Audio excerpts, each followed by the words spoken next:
Hi, I'm Jesse, and I'm the voice behind codeSTACKr.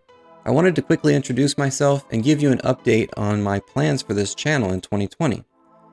I've been a programmer for over 20 years, and I've done everything from design to implementation. I've done mobile app development, and for the past 8 years, I've been working as a full-stack developer, mostly with web apps. My goal for this channel is to help people to become web developers. Not everyone has the means to pay for an education, so it's important to me that everyone has the opportunity. Of course, if you do have the means, support on Patreon is greatly appreciated.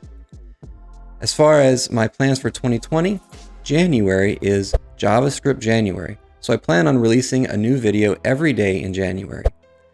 These will be short 90-second videos highlighting key aspects of JavaScript, hopefully some things that you didn't even know JavaScript could do. Along with those videos, I'll still be releasing my standard videos weekly.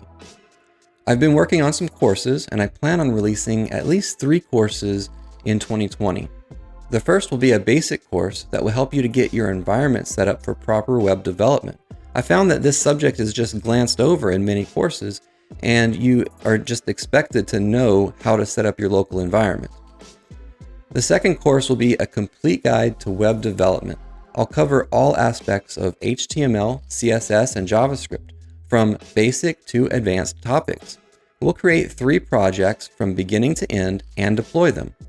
These projects will reinforce the main points of the course and help you to better understand how it all ties together.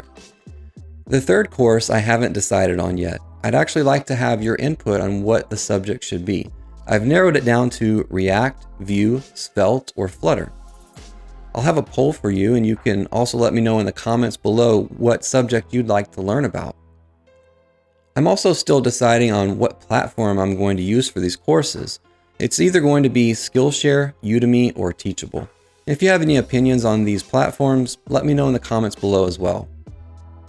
Lastly, I would just like to thank everyone who has watched any of my videos. The coding community is awesome, and I'm happy just to be a small part of it. I welcome any and all constructive criticism. I want to create content that you want to see. I hope that you all have a great year, and I'll see you in the next video.